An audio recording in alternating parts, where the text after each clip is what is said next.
Well, basketball fans, it's that time of year again. That's right. The NBA is back from opening tip-off to buzzer beaters. BetOnline has got you covered with the best odds, biggest promotions, live in-game betting on all your favorite teams. This season, every single game matters. BetOnline has every stat, matchup breakdown. We've got live odds to bet on during the game. And by the way, it's not just the NBA. That's right. BetOnline has odds from everything: football, MLB, playoffs, NHL, political prompts, you name it. We got it. Head to the website today to get in on the action with America's most trusted site for online wagering. BetOnline. The game starts here. All right, what's up, guys? Welcome to Bleav in Rams, part of the Bleav Network. Erin, Coscarelli, and my co-host, Tyler Dragon of USA Today, joining us right now. We have a lot to get to, but before that, be sure to subscribe, comment, rate, follow this podcast, catch us on Bleav TV. We're on all the socials. I need to get into it, though. There is so much to chop up as we kicked off week 8 last night. We are joined by our dear friend, Mike Wobschall. He is a Bleav in Vikings host. You've also been a writer on the Vikings for the Pro Football Network for over, 15 years? I was with the Vikings for 15 years, from wow. 05 to 19.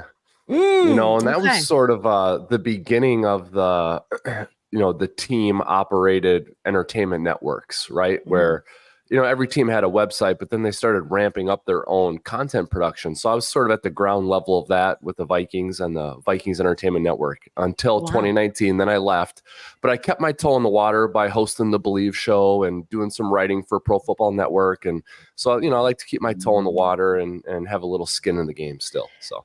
And we appreciate it. Mike Wobschall joining the show, joining Tyler and I. And there's so much to talk about. I could not wait for this sort of post-game recap. It's so much more fun to talk about a victory than a loss. And I'm sorry about the Vikings loss, Wobby.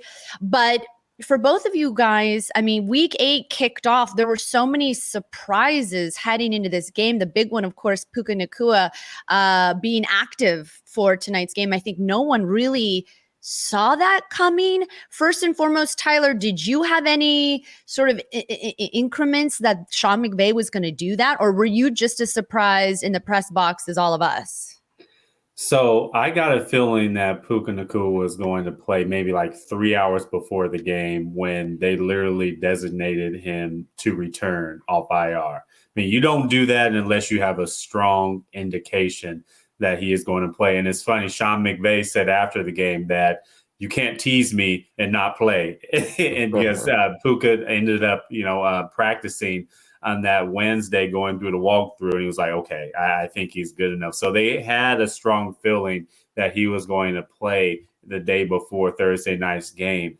But man, besides that drop, the very first pass of the game, he did not look rusty at all. He looked like the Puka Nacua of old. And it's funny because Puka and Cooper Kupp had drops at the very beginning of the game. Now, Cooper Kupp's drop was a little bit the pass behind him, so you don't really blame him on that. But after that, they kind of rounded into form pretty nicely. And especially Puka Nacua, what an exceptional game from him after that long layoff and him being an injured reserve. He really catapulted the Rams to victory, along with Matthew Stafford and Cooper Kupp, and that defense with a pretty stout performance as well.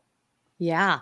I mean, the Rams pulling off a much needed 30-20 victory over this Vikings team. Yes, coming off a loss, but against a very good Lions team. And I think we all sort of were expecting, even though the game was at home and they were going to get Cooper Kupp back. I mean, this we expected was going to be a dog fight. This Vikings team is stacked in every single way, right? They're entering the game. They were ranked first in defensive DVOA. We were going to have to try to figure out how to stop Jefferson. There were so many things against LA that we just kind of were like, all right, well, we got the win against the Raiders. Vikings are going to come to town. We're going to try to put our best effort forward. We're going to activate. Cooper Kupp is going to play. I did not see the Puka, insert at all coming. I mean, we talked with Dr. David Chow earlier, and he was like, "Yeah, it's unlikely with the type of injury he's coming off of. They're going to want to be safe with him. But with what did you think, Wobby? What was your initial reaction throughout the game when you saw that this Rams offense was firing on all cylinders? Well, from an offensive standpoint, going into this game, I was really excited because of the familiarity from a schematic standpoint and a coaching standpoint. I thought that was a really interesting and fun dynamic, and not unique, because we see this more than occasionally in the NFL, where one coaching staff is a bit of an offshoot from another. But this, to me, just felt a little bit different. I feel like these two staffs are pretty close. I think the vibe between McVay and O'Connell was really good. So, I was really looking forward to, from an offensive standpoint, how are these teams going to operate? Because it was one of those, we know that they know that we know that they know type of things. Mm-hmm. And it was kind of cool to see in the early stages, both offenses sort of had their way in those scripted play scenarios. McVay and O'Connell's offenses both won on the first two drives. They each scored 2 touchdowns. So then it slowed down a little bit.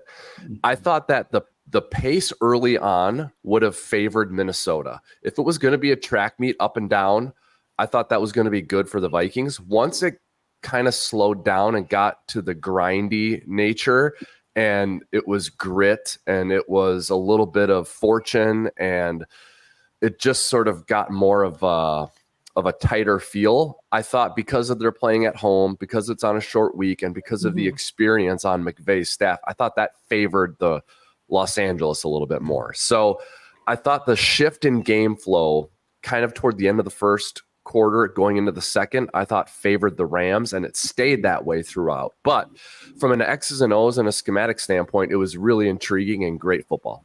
Yeah, right. You're saying because these two guys obviously know each other very well, you were expecting, did what you expect come to fruition? Did you think that it was a chess match, like one of the best chess matches between these two coaches that obviously, like you said, know each other very well?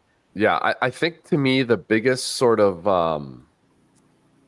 maybe pivot or unexpected thing was the Rams' ability to stymie the Vikings pass rush. Because in the first month and a half of the season, the Vikings were getting after the quarterback at an unbelievable rate, and it was coming from everywhere. It was coming from the front 3 defensive linemen. It was coming from the second level. It was coming from corner and secondary blitzes. It was coming in man coverage. It was coming with zone. It was coming with blitzes. It was coming without. The Vikings were one of the best pass rushing teams in the league in the first month. And I thought the Rams being banged up front with Stafford, who is one of my favorite players of all time to watch, but is not going to really evade that with his athleticism. And I thought that could be trouble for the Rams. But the way St. Louis buttoned up or Los Angeles buttoned up their pass protection was, to me, the main difference in the game. And it really put the onus on the Vikings cornerbacks to cover for longer than they're really able to. And I think that's where the Vikings got exposed. Yeah. Matthew Stafford not sacked once. And this team was blitz happy and obviously a very dangerous up front in terms of their defensive line. And I think, Tyler, I'm curious your take. What did you take from this performance that sort of indicates where the Rams are now? Because look, people compare potentially the adversity of where this team was at last year. Remember, didn't they start 3-6 and then they finished 7-1? So one of the things Sean McVay would say is, hey, we've been here before. We've gone through adversity. And now a very all-important Seahawks game on deck for the Rams. And a lot of, thoughts with regards to what this defense was able to do. Remember, without Aaron Donald, it was like a very young defense. I think a lot of people unsure and knowing that they needed to sort of overcompensate offensively. Tyler, where do you see that this team is at now if you are looking to try to make a run in the division, which, by the way, is still very much wide open? Yeah, well, first, to piggyback off Mike's point, I also think the injury to Christian Darrisaw had a huge effect in the second half because the Rams were able to get after Darnold a lot in that second half. I mean, excusing the face mask / safety. I mean, that was a blatant face mask that the refs missed. But Sam Darnold was under duress a lot more in that second half, especially without Christian Darrisaw. But to your point, Erin, the NFC West is wide open. I was talking to a few reporters after the game, and the Rams, we were just talking a few weeks ago, and it was a doom and gloom podcast at 1-4. Now the optimism is high because there's a realistic chance that the Rams can win this division. The 49ers have been decimated by injuries. They play the Dallas Cowboys this week. Their best players are either out, coming out of the hospital, battling Achilles and calf issues. I mean, their players are hurt. The Rams play the Seahawks next week. They're only one game out of the division from the Seahawks. The Cardinals have been up and down this whole year. So you look at this NFC West division, it's really there for the taking for the Rams. As long as they can continue to remain healthy, keep their players on the field, i.e. a Cooper Kupp, i.e. a Puka Nacua, get some of those defensive players back healthy. Offensive linemen are coming back. Avila is going to be coming back soon. So you look at the Rams, and they're getting healthy at the right time, and they can go on a run. Sean McVay alluded to that. You said getting the cavalry back. The cavalry is coming back for the LA Rams. And so this is the division that is wide open, especially coming into a week 9 where you play a Seattle Seahawks team that could be for first place in the division.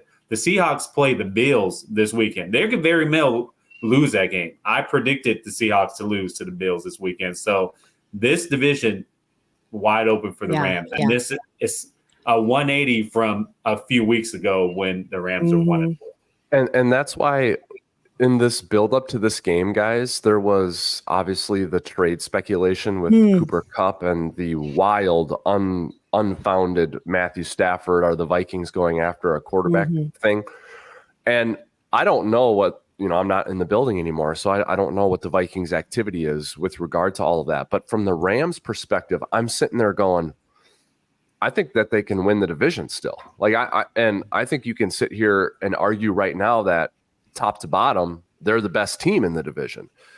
So, to your point, Tyler, this is a week-to-week league. And I tell people that all the time. I mean, 1 week you're on top of the world, and then the next week you think your world is ending. So, and that's why it's important when we're watching games to watch the games and not just check in on box scores and look at the standings. You need to watch how teams play. What do they look like? How do they respond when they're down? Do they quit in the third quarter?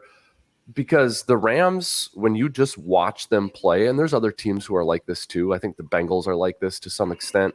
The Rams are certainly like this. Like even when they lose games, they don't look like losers when they lose. And that's a testament to the leadership and to the coaching staff and to the competitive integrity of the players that they bring onto their roster. So that's why I was like, I don't know what all this trade talk is with the Rams. Like, I think they can make the playoffs still. So, to your point, Tyler, like a few weeks ago, and Erin, I'm sure you guys were having a different conversation than you're having right now on this podcast. And that's good because I think the Rams are a playoff worthy team in the last few years and maybe even this year as well. Yeah, I mean, this game felt like a game that really indicated who the Rams were because, this could be a much different conversation if the Rams lost and then they lose again next week against Seattle. I mean, very much the conversation about Cooper Kupp, and Sean McVay answered it, that he intends to keep him in the building. Who's to say the Vikings trading Sam Darnold, which was also part of the conversation, and moving on from Stafford? I mean, it could have been a very different conversation if this team lost to the Vikings. And the other thing that I took away from that game was, and one of the things Colin Cowherd said post game that I thought was really interesting is this is not a bad team. This is a team team that's been hampered by injuries. The things that they did in the draft on defense, these young guys, picking them up. I mean, seeing the defensive performance, yes, it was against the Raiders. Yes, it was against Gardner Minshew. But Tyler and I talked about it in our recap show. That this team might be getting the boost at the right time, with all the sort of questions that they were dealing with during, training camp and without Aaron Donald and all of these injuries.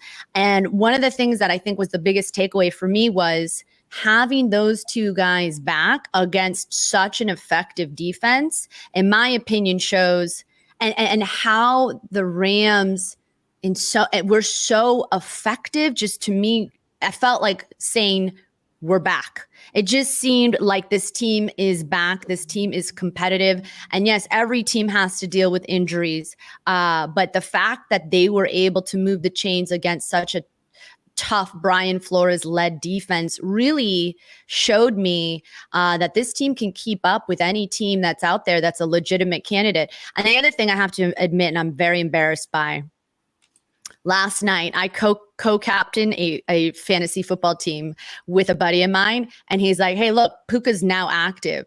Do I start him? I said, no. I said, he's going to be on a snap. He's going to be on a pitch count. He's going to be on a snap count. Like maybe he's out there as a decoy. I totally got it wrong. I am mortified. That happens to the best of us. Yeah. Was I wrong in my thought? I'm totally wrong. You guys can make fun of me, but yeah, I can't believe it. Well, you were wrong, but going into the game, that's a realistic expectation for him. I mean, everybody thought he would have been on a snap count and they would have eased him back in. But from the first play of the game, you pretty much felt like, okay, they're not going to ease him back in because he had 2 targets the first 2 plays. So you were probably regretting that decision within the first minute of the game. Yeah. And, I think, and you guys have both seen this, it's pretty rare, I think, when there's truly is some sort of snap count or easing back in on a player in the NFL, because you only get so many roster spots. And so to compromise one of those from a competitive standpoint, to let someone get eased back in, I think it's pretty rare to do that. You can do that maybe in college where there are less restrictions on how many active players you can have. But that's why last week for the Niners, when Deebo Samuel got sick before the game, but then ended up playing and then only played in whatever it was, a third of the snaps in the first half. I mean, that's a killer for you because everyone else now has to play more, and it puts a kink into the plans that you had. So I'm sure the Vikings, when they saw Nacua was playing, that didn't sneak by them. I'm sure they had a Puka Nacua plan. But once they saw he was playing, I'm sure that they had to make some adjustments. I'm sure they weren't thinking he's going to get eased back into it. I'm sure they were well aware of it. They just couldn't stop it. Yeah. And then to have the game end sort of the way that it ended with that face mask. I mean, I guess my feeling around that is it would have been very hard for the Vikings, although they can, and they've shown legitimate ability to do that with a wide receiver like Jefferson. But it was a bummer the way it ended, because I think, it went LA's way, but it was definitely a missed call by the officials for sure. Yeah, it was, and it was egregious. There's no disputing that. And we don't know what would have happened. I mean, we think it probably wouldn't have mattered, but it could have mattered. Mm-hmm. I think 9 times out of 10, even if that face mask is called and you give the Vikings the ball on the 20-yard line with a first down, I mean, they had to drive down, score a touchdown, and convert the 2-point conversion. 90% of the time, that's not going to happen. But this happening will be a talker in the offseason for how can we adjust the procedures and the rules to avoid something like this? Because imagine this happens in a playoff game, right? Mm-hmm. That's a big problem for the NFL. And so this will be something that leads to a conversation, that leads to a change. I do not think it altered what would have been the outcome anyway. Mike, I'm so glad you said that, because as long as I've been covering the NFL, I've been a big proponent of all penalties, whether they're called or not, should be reviewable. Sure. Now, I don't know if you two agree with that, but pass interference, roughing the passer, face mask, those are game-changing type plays that affect outcomes far too often for those calls not to be reviewable. You see it every week where there's an egregious pass interference, or there's like a egregious roughing the passer call like once a game, in every game. Then like a face mask. So don't get me started. I could go on this whole podcast talking about how penalties need to be reviewable. Non-calls or calls, maybe give coaches another challenge where they can throw a flag once a game on a penalty. But yeah, the competition committee really needs to incorporate a rule like that. Yep. And I get it from the NFL side, because what you want to do is eliminate the perception that there is some sort of desired outcome by the league, right? So you want okay, so it's like, well, we can't have the league phone in the officials on that one and have them throw a flag on that play. Like that's not a reviewable play. So I think the league has to loosen the definition of what the control center can phone in on and what they can't. It's got to be a looser interpretation, a looser definition to allow them to come in and fix something that's egregious like that. The flip side of that is people could accuse the league of being heavy-handed. So like if they do that and it favors a team like the Jets or the Giants or the Cowboys, people are going to be like, well, of course they came in and affected the game they want the big market team to win. So it's a slippery slope. But I think, Tyler, to your point, if you just make everything reviewable, I think you get rid of that. And people, it's going to lengthen the game and it's going to slow it down. But I mean, how many reviews are you really going to have in the game? I don't think you're going to have that many. And I think that's a price worth paying to avoid situations like this one. And we're going to watch football games anyway, whether the game's 3 hours or 3.5 hours. Great point. Me too. Me too. Yeah. And it just puts a bad taste in your mouth when a game of this magnitude ends this way, where, the likelihood could have been possible. Like you said, Tyler, the 2-point conversion or Bobby, the 2-point conversion, very, very hard most of the time. But, this is a Vikings offense that's shown they can go down the field, no problem, and make things happen. So, at the end of the day, Rams pulled off a much needed, now on a 2-game win streak, and their division very much alive. And Tyler and I, Mike, all season long have been saying, don't give up on the Rams, keep hope alive.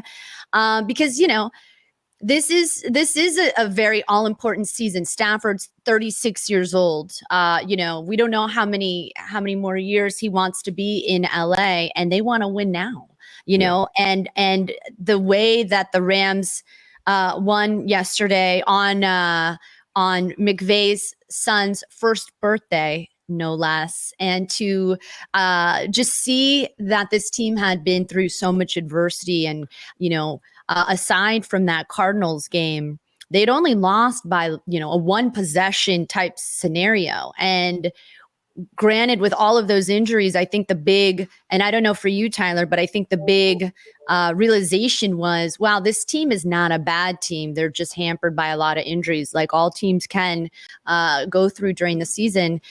To me, the big lesson was, again, like Colin Cowherd said, was, this is a legitimate playoff contending team. Don't you feel that way, Tyler?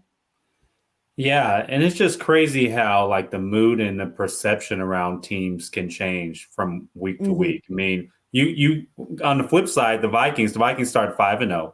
They've now lost 2 straight games, and we just received word that Christian Darisal's out for the year. So, Mike, Vikings fans are probably ringing the phones and pressing the panic button right now. The NFC North is going to be the Lions division again. And on the flip side, the Rams, literally a few weeks ago, we were talking about the 49ers are going to win the division. The Rams are lucky to have a wild card team. We got to blow the thing up. And now, the Rams really could win this division. So, and I agree. It was injuries really hampered the Rams to start. I look at the game against the Bears, the loss in Chicago. That was a game that Matthew Stafford really did not have anybody to throw the ball to. Really, since week one, they were trying to manufacture offense and relying on Kyren Williams to run the ball. The game against the Packers, same thing. Manufacture plays. Hope Kyren Williams has a big game, but that's really all your hope on offense. Now you're seeing a complete football team, especially on the offensive side of the football. You still need to get that offensive line healthy, but if they're able to balance that running game with the pass, we know what they can do passing the football. Like we said, this is a legitimate team that can be a legitimate contender in the NFC West. And right now, as I sit here today, they're probably playing the best in the division and are the front runners in the NFC West. But that game against Seattle is going to say a lot this week.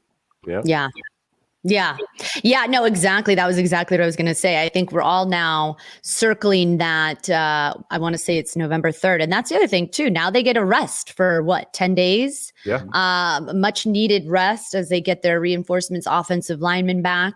And man, you're right. It's like any given Sunday, times can change and momentum can shift. And here we are, the Rams in a much different position than we all felt like they were. I mean, you should see what comments on Twitter or X that they would say about the Rams. And it is amazing to pull back and see how these teams sort of evolve throughout the season because the Rams, they're scary, I think, on offense. I mean, getting Cooper and Puka back, and then you have Kyren Williams, who's just a machine. There's no telling what this team can do moving forward. Yeah, it's you look at the NFC West where you guys are, and you kind of try and project, what do you think it's going to take to win the division, a total win standpoint, and as I just look at the standings right now, which there's, I'm staring at them. I mean, teams can go on a run, of course, but 10 or 11 probably, right? The Seahawks are 4-3 and they're in first place. I think if you get to 10 wins, I think you're probably going to have it. Let's say you have 10 wins after, week 16 or 17. I think you're playing to win the division in the last 2 weeks of the season. And the Rams getting to that number from where they are right now is 100% feasible. They're at 3 wins right now. So you're not going to count any chickens before they hatch, but I'm looking at their schedule and I certainly see 4 or 5 games where they could conceivably be favored. So yeah, the NFC West is wide open. I think the NFC North is at least 3-team race as well. And so, there's going to be a lot of fun, dramatic football in the second half of the season for both the Vikings and the Rams. Well, any final thoughts before we move on? Because I'm just like, I'm in utter shock that the Rams pulled off the victory that they did. I couldn't believe it. And yeah, like you said, on deck, they've got the Dolphins, the Patriots, of course, the Seahawks are next. And for sure, there's a lot of winnable games on that schedule. You got any left tackles you could spare? So wait, who are your 3 contenders in the NFC North, Mike? Who are you leaving out? Well, I think it's at least 3. It could be 4. I'm counting, I don't know if the Bears can sustain it or not. We will see. They've done some impressive things. So don't get me wrong there. So it's a 4-team division, I guess you would say. But I think one of the Vikings or Bears, one of those 2 will fall out, 3/4 of the way through the season. The other one will join the Packers and the Lions in what will be a heated race for the division crown, I would say. I think Erin and I would say the same thing about the NFC West. We're like, okay, probably a 3-team race. We're not really counting the Arizona Cardinals. They got an okay win. Am I right, Erin? 3-team race in the NFC West? Yeah, absolutely. I mean, and that's what's so fun is each and every week there's a new leader in the clubhouse. I certainly didn't expect it to be the Seahawks at the moment, but a 30-20 victory over the Vikings certainly gives me a lot of confidence that this team has the right momentum moving forward, and we'll know more November 3rd when they take on the Seahawks. But what a fun show. I love that we were able to get Wobby on. Mike, thank you so much for taking the time to join Tyler and I and kind of recap the game. Sorry the way it ended. All good.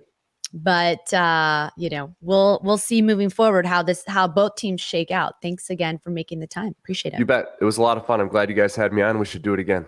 Yeah, perfect.